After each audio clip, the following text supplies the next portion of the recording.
Brevin, you said he'd do it. He did it. They've done it. The old men of the league, Chris Paul, has joined the AARP Clippers. And and you think these veterans, smart veterans who've accomplished nothing as an organization, as individual players, nothing. You think this is going to make it happen? They're going to make it happen this year. The Clippers are going to make it happen. Kawhi's won a championship. Oh, that's right. They do have Kawhi. Yeah. And he plays half the games. But they got Kawhi. This is a different Kawhi. Okay. Well, we saw a different Kawhi Leonard last year. Yeah, and we're going to see it 2 years in a row. Three-quarters of the season. Right, and we'll see last season. And we'll see it again. No, yeah. and he's going to go back to doing that again because it's a point to prove. Oh. We all know what to expect from Chris Paul. It's not as if he's going to be counted on to go out there and play heavy minutes and carry. No, he'll just be the stabilizer on the floor for this team. And then James Harden, now you will still have those minutes. Well, I don't know how they'll stagger those 2 minutes because they try. I think they have to play limited time together to allow James Harden to play with the ball. I think there'll be Zubats. Then you inject some youth around them. Mm-hmm. That Zubats is there, which is incredible for them. And so I think, but they have one more old guy. Who am I forgetting? Chris Paul, James Harden, Kawhi Leonard, Bradley Beal. My goodness. Oh, there's the answer. There's the other one. Bradley Beal. Listen, you look at Bradley Beal. Bradley Beal has been, when he's played, I had to put that in there. Mm-hmm. The problem hasn't been his production at that point. The problem is when he just hadn't played much. So now maybe, again, you can play off of, you can mix and match, but the key to it all is not going to be just those 4. It's going to be what they're able to put around them. Yeah. Being serious, to give them the ability to not have those guys be loaded up the entire year, to get them to a playoff run, to give them a chance to be in the playoffs. Because at this point, they want to be a top 6 team. Like, you want to just have a playoff series right away. But no, I think, hey, I'm trying to tell you, them old dudes got something to prove, man, for us out there, man. For all us old heads out here that believe basketball can still be played a certain way and be successful. I'm trying to tell you, it's going to be exciting to watch. I'm be like, it's going to be late at night. I'm like, see what the Clippers doing. See what the old guys are doing. It's almost bedtime for them. See what my guys are doing. Welcome, everyone, to Night Court. Great to be back with you. I was on vacation last week. That was fun on the beach. That was good. I know. I saw some big waves. Yeah, some big waves. We had dangerous seas a couple of days. Riptides and stuff like that. You see that cruise, that Royal Caribbean cruise line? Yeah, dude. Makes you not want to go on a cruise ever, right? I'm all right. I already made that decision. But it didn't take that. But that, know what that did? That put a stamp on it.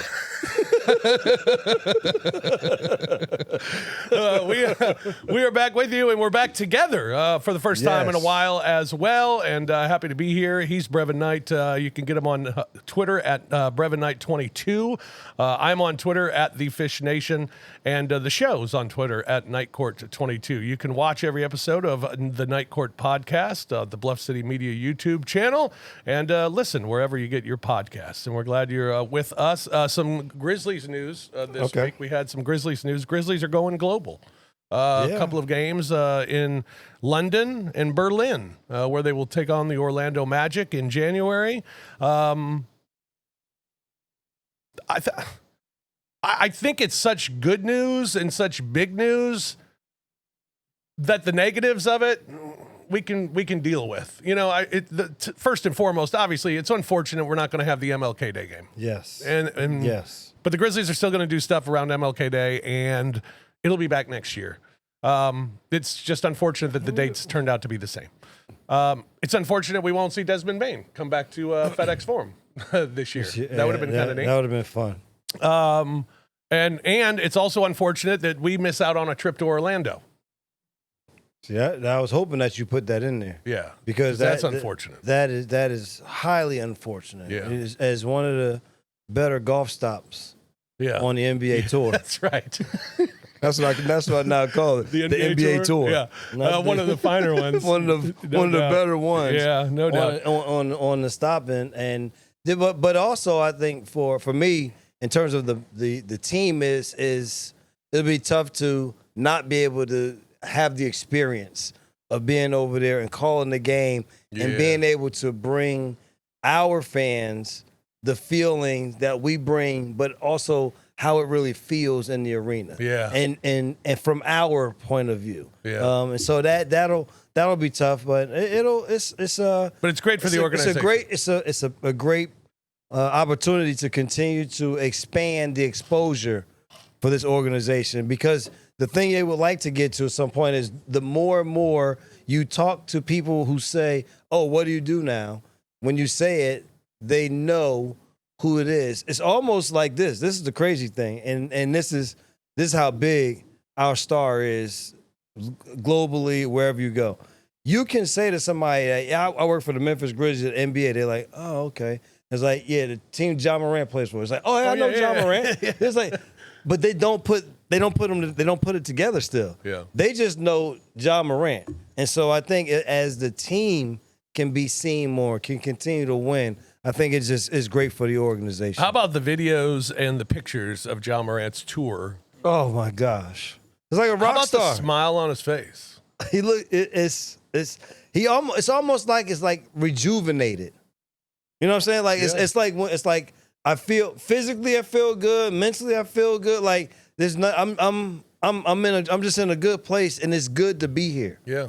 You know, that's what it looks like. I'm good. And sometimes it takes getting away and having the people you want to be around just going to be around you. And I'm all the way over here on an entirely almost a day different time zone. And so I'm happy for him. And you know, hopefully that translates into him having one of those really monster seasons.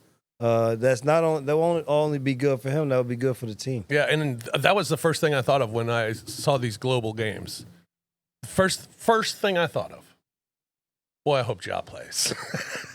and I hate that feeling even comes to my head of I hope Ja plays, because the feeling should be it'll be great to showcase Ja, you know, and Ja's a worldwide star, and it'll be awesome for him to be on that stage in London and in Berlin and see how the reaction is for him. I hate that the first thing that comes to my mind is I hope he plays.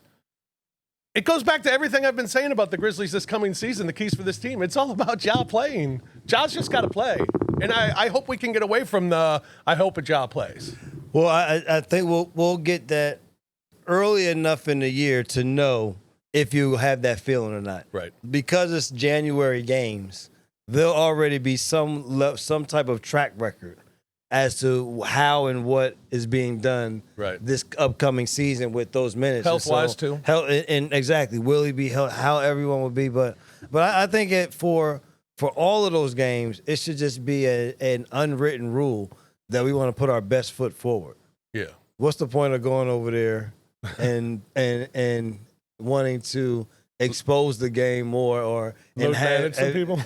And then you have low management. I mean, I think that's counterproductive. I think the league would make a phone call. I mean, it'd be counterproductive to why they even have the international games. Yeah. You know, that the point of having the games is because they want to expose the league's best to even more people so they can continue to expand. And so, I think it'll be interesting. It'll be fun to watch. And I thought even more about Ja when the international games were announced, because seeing his world tour that's going on right now and seeing just the crowds of people that are at these venues, to think, okay, the NBA's putting the Grizzlies and the Magic in this game. You wouldn't put teams without star players. You wouldn't. And Paolo Banchero, I think, is in that category. Yes. And John Morant's certainly in that category as well. I think it's good. You said rejuvenation. Last year, I kept saying it's the, what was it, the revenge tour? Right. Well, maybe it's this year. Maybe this year's the one, the rejuvenation tour. There it is. Because he looks rejuvenated, and the league putting the Grizzlies on this stage makes me feel like, all right, maybe the league still is thinking, this is one of our guys. This is one of the guys that can be the face of this league. You know what the league is saying? Every time this dude touches a shoe comes out, it's sold out. Anywhere this guy goes or it touches, it draws masses. Right. I told you he is a cultural icon at this point in time. So they said, yeah, we dealt with. We are far enough removed from anything you want to talk about. We move on from all of that as you should, because you can't just keep holding someone accountable for something that was really still very minimal at the end of the day. And so it's only right that he is elevating himself again to that position, because it's what he does. He brings eyes to the game. People turn the TV. When we go to arenas, there are 12 jerseys everywhere. Yeah.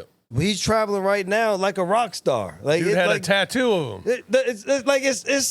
It speaks for itself why they will continue to do more. Now, selfishly, we don't have to have it be at the expense of national games. No. We don't want national TV games. We don't need national TV games, but we'll continue to take the national exposure through the local lens. That's right. As much as they would like. As much as they'll allow us. All right, some other NBA stuff. Luka, have you seen Luka in the Men's Health magazine? Oh my goodness! So that's for real? Yeah. Are we scared? I mean, are we like, oh no, here comes Luka? There's no way that is real, yo. There has to be. Real? Photoshopped. There has to be some airbrush. There's something that was done. There's no way that dude looks just like that, Joe. There's no way, man. There's the thing is, Joe, I don't think he's never looked like that, Joe. No, ever. Like, it's one thing if somebody's like, oh, you remember back in the day you used to look like, and you're like, yeah, you know what I'm saying? Just kind of got to that age, felt just, it's kind of where I am. He's working out like crazy. He's transformed himself. I want to see it like in a video.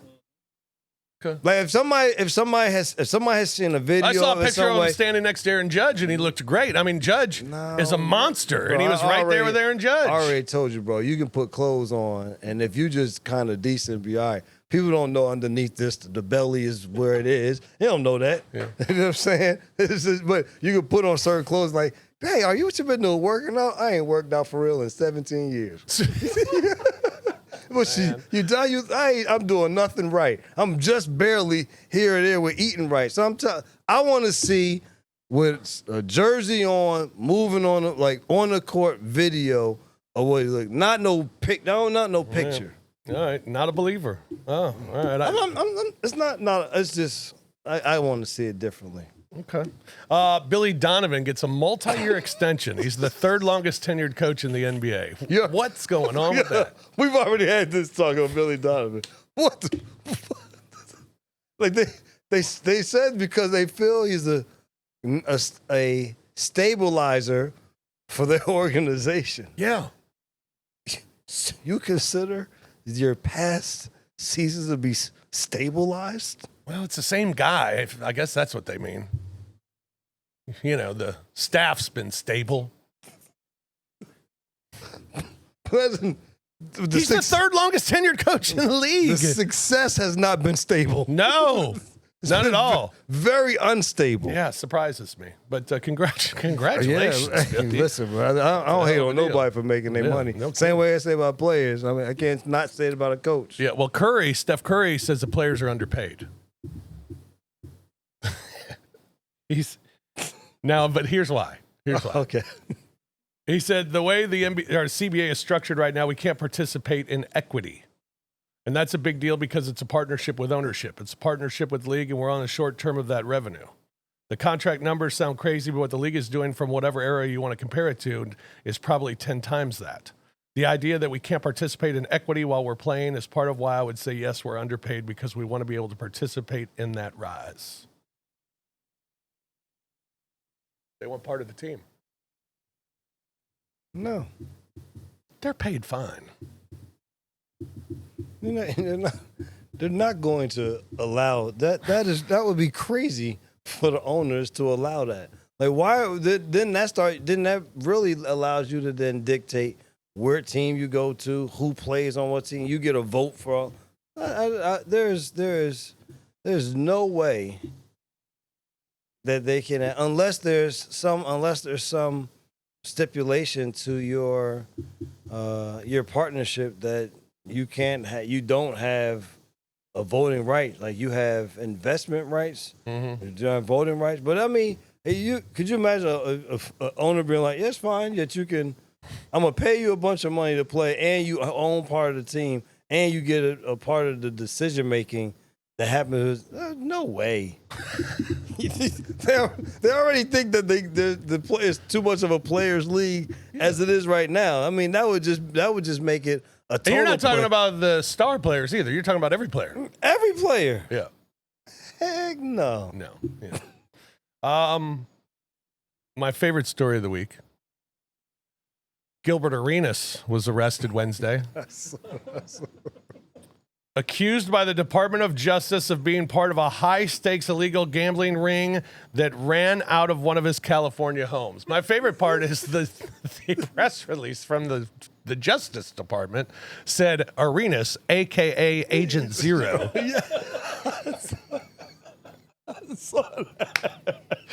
I thought that was great. I didn't know if they thought like that, like he was like, for real, like that was like his undercover name for the for the ring. We got the Agent Zero. We got Agent Zero. We got him. Bring him in.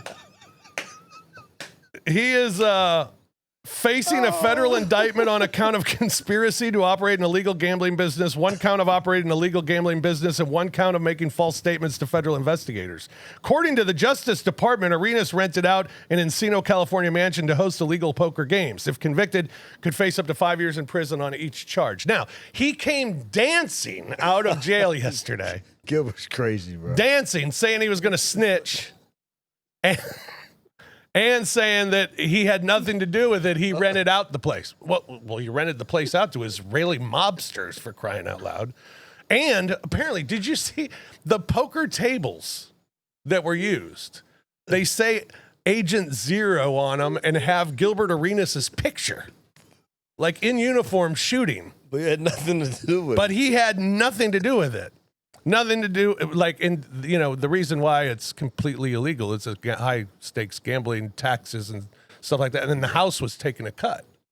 So he was getting paid a cut of each pot. Oh, that's what his involvement is supposed to be. Yeah. And then you're paying for the women who are there to massage and be companions. The hostess, they just bring the drinks to you. Drinks and the food and the drugs and everything. Yeah. Good luck to Gilbert Arenas. Gilbert Arenas. Here's my problem with Gilbert Arenas.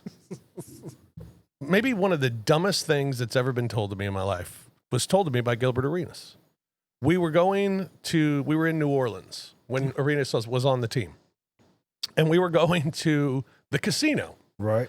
And it was me and Hasseltine and a bunch of the like truck people, you know, B-Dub and Speedy and just a bunch of us back of the plane schleps, or we'll walk into the casino with this $100 million man, Gilbert Arenas. Yeah, glad y'all invited me.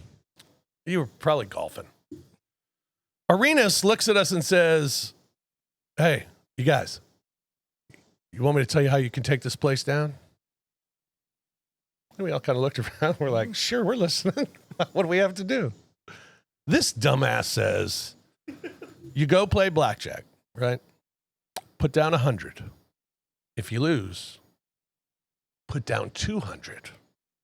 If you lose that one, put down 400. You're going to win." And I looked at him. I said, "What if I lose 15 hands in a row?" And he said, "Just double it again." I'm like, "Dude, I don't have that cash." What are you talking about? That's the stupidest. Well, of course you would win if you keep doing that. And if you got $50 million, you can do that, you idiot. You got money to burn. My God. I was so mad when he told me that because I was like, you got to be kidding me, Gilbert. Come on, man. I thought he'd be a little smarter than that. Now listen, I don't know if you want to talk about it. If you had the Morris thing, you want to talk about that at all? Oh, and Marcus Morris was it Marcus? Mark, which I think is Marcus. When 260 grand in fraudulent checks to a Las Vegas casino. Remember we talked about this. It was going to become the next biggest thing for the NBA to watch was going to be the gambling thing, because as much as we have embraced it and it has become a big thing in society and it's part of kind of what people do, it was inevitable that eventually it was going to catch up with other people and it was going to start to touch the game. And so hopefully, dude, I used to gamble a couple times with the former Grizzly player who had a major gambling problem, and the biggest problem was he was a terrible gambler. And that's the problem. But you got a lot of money, and had a lot of money. And kept getting another marker and another marker and another marker, and then handing us money. Here, you guys go play a hand. And you're like, what are you doing? Yeah. So I hope that it doesn't turn out that way, but it could become an issue. It was with Allen Iverson. Yeah. Luckily, he had some good people to make sure that they did things to ensure his wealth and insurance later in life. Yeah. All right. I saw something on Twitter this week, and I thought of you, so I just wanted to share it with you. It was a simple question: top 5 passers of all time, not necessarily in order, but top 5 passers of all time. Quarterbacks or no basketball? Basketball passers. Oh, Steve Nash was really good. Of course, the number one is Magic, right? And how he passed the basketball. Another one that doesn't get enough credit was Akeem Olajuwon, just in terms of a big. A lot of times we just go with all guards. But from a big position, he was really good. So it would have to be. I don't want to go to like people who I didn't watch play. Like I didn't watch Bob Cousy. Yeah, you know what I'm saying? Like I just saw you saw some videos of him running around and making plays. He was dribbling around in circles like the Globetrotters. Yeah, so it's like of those people I don't go back to what they would do. Know who else was really good, man? It's in a crazy way. Jason Williams. Jay Will. Yes. Jay Will. It was I would say the timing of some of them may not have been good, but he completed the normal passes, but he also completed the saucy passes at a high clip. And you would just be like, God, another one? We're like, how you like and then it was just this other guy I really enjoyed, which is Brevin Knight. Really enjoyed. He and his may not have been of the fancy variety, flashy, all the time, but it was efficient. It was one of those ones where if you were playing with him, it's like every time when I wanted to get a shot, it was right where I needed it, so I could catch and shoot. Yeah. Or it was to finish on a layup. I didn't have to try to search for the ball. It was right where I needed to catch and finish. So I would say that would be my top guys. Yeah. It was interesting you mentioned a big guy, because a big guy that was mentioned is Jokic. He's phenomenal. He would be like 5.5. Because he's pretty special for a big fella. And the thing about him is he's also an anticipator. So it's like he sees things before they happen and is still able to make the play. Right. All right, football started last night. Did you watch the preseason game? I watched a little bit of the Hall of Fame game. Yeah. The old 49ers quarterback looked all right. Trey Lance? Yeah, he did against nobody, but I tried to watch. I watched like the first quarter and I was like, boy, there's nothing on the line. I hate preseason. I hate preseason all sports.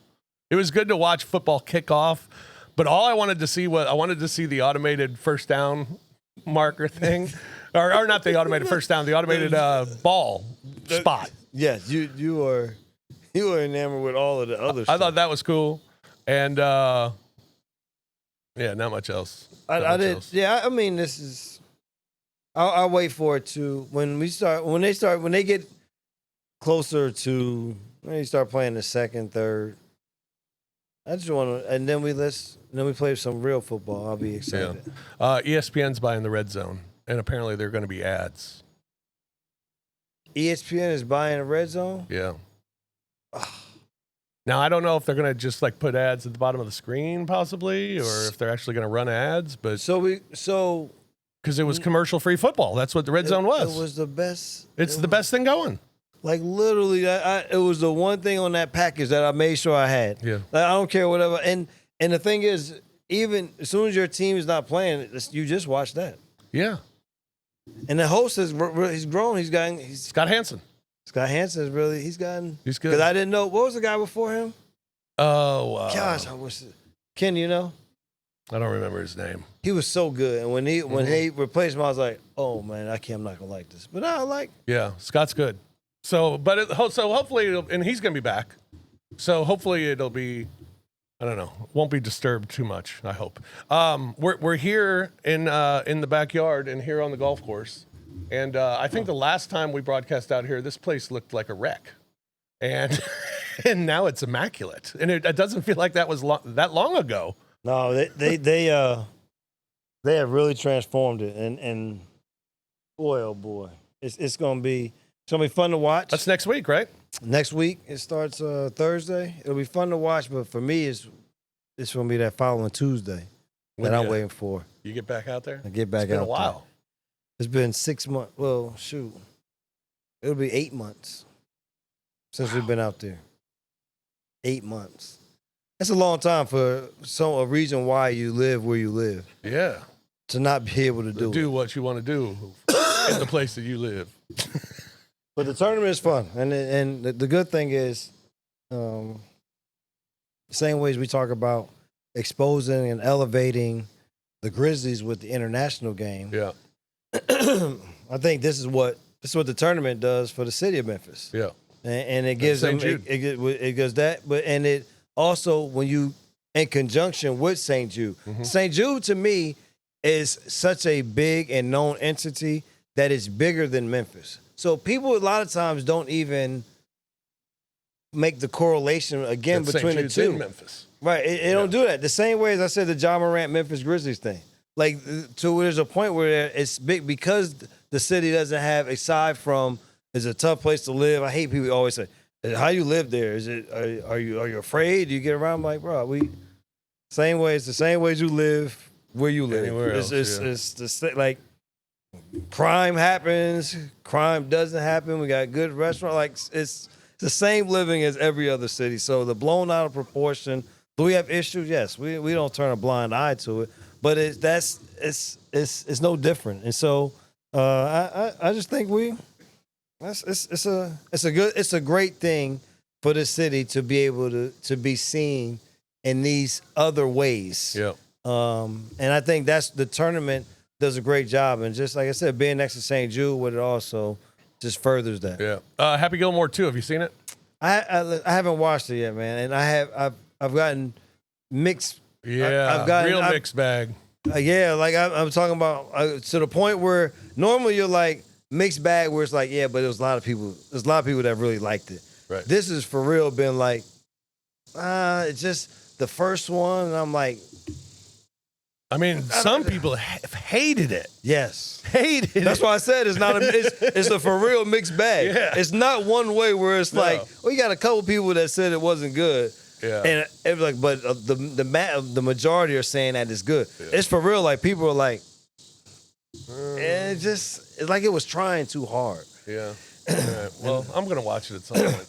I am too. Yeah. I mean, we got to watch it. I've been watching. Are you familiar with Bosch? I watched all of Bosch. Did you? It's my boy. Did you watch Ballard? I didn't watch Ballard. Okay, well, Ballard. I just watched the Ballard. It was pretty. Is it good? Yeah, it's really good. Bosch was so good. It's like I don't know if Bosch is on it still. He's on Ballard occasionally. You know. Yeah, but I just liked him. It's his demeanor. He was good. How gruff he is. he had a cool spot. That was his real cool his spot house. for a cop. I I'm mean, like, Jesus. you think you wasn't getting something? Somehow you made a good investment to live in those hills that he was living in. He had a great spot. Yeah, so that's a good show. Watch that on vacation. That was kind of fun. Ballard, watch that. So that was great. Check that out.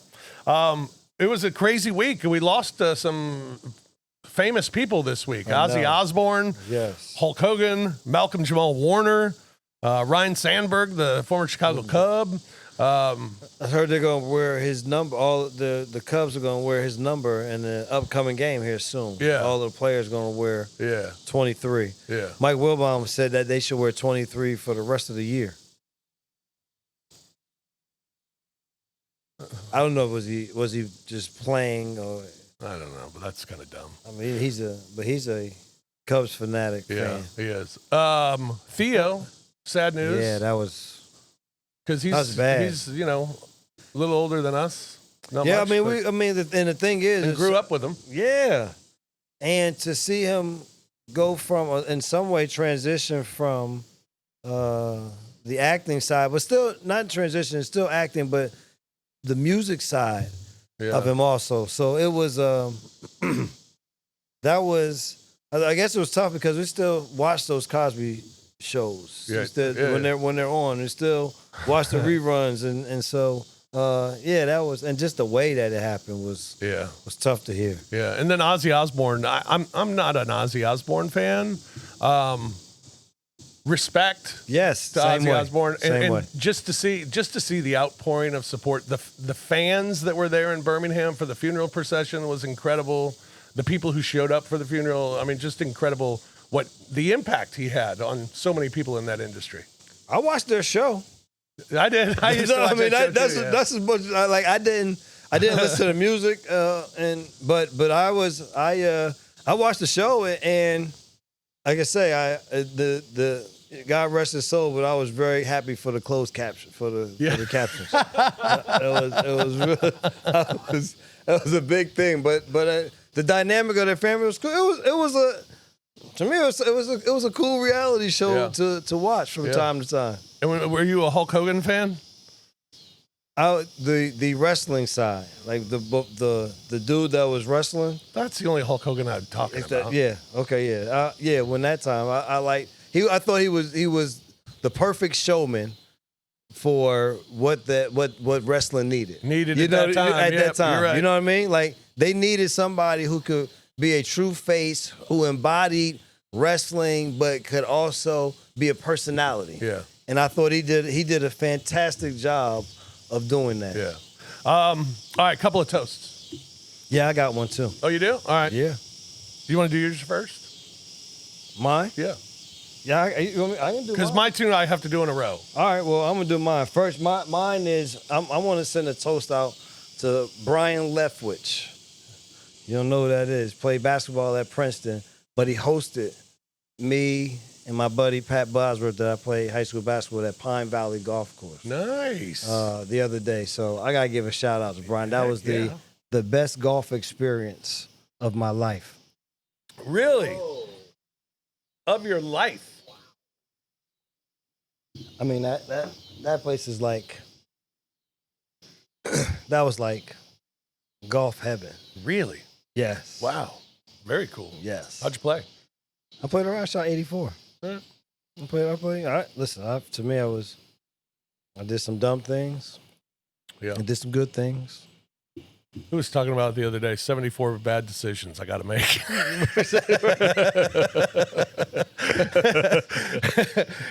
and depending how bad they are, could make it more. Exactly. All right, mine are both WNBA. Paige Beckers.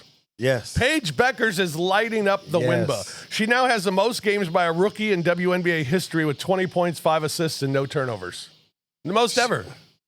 Already. The thing about her was, sometimes you watch people play and you're just way better than everybody else. Yeah. And when you watched her in college, it was just like, you're just way better than everybody else. Yeah. And now she's gotten to the league and you still out there like, man, you still better than the majority of the people playing. Fastest guard in nearly 2 decades to reach 400 career points. So she's nice too. I like her game. Also, shout out toast to Sophie Cunningham. Okay, what's this one? I'm a big Sophie Cunningham fan. Sophie said, and I quote, "It literally pisses me off when people are like, she's not the face of the league." What? Show me something. There are really good, well-known people in our league. I'm not discrediting them. We have a lot of badasses in our league. Hell yeah to that. I'm all for that. But when people try to argue that Caitlin's not the face of our league or our league would be where we're at without her, you're dumb as shit. You're literally dumb as the F word. Wow.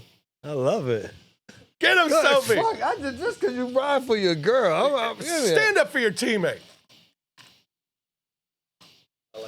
I like Sophie. Good for her. All right. Sophie got a lot of fans. Yeah. All right, that's it. That's all you got? That's all I got. You got anything else? I got nothing, man. It's good to be back. I can say that. And I brought nice weather. You did bring nice weather. I've been hearing everybody down here crying how hot it's been. So stop whining. Yeah. I'm coming home. And I come home and look at this. It's 82 degrees, feels like 60. Now it says 78. Oh, it's getting cold.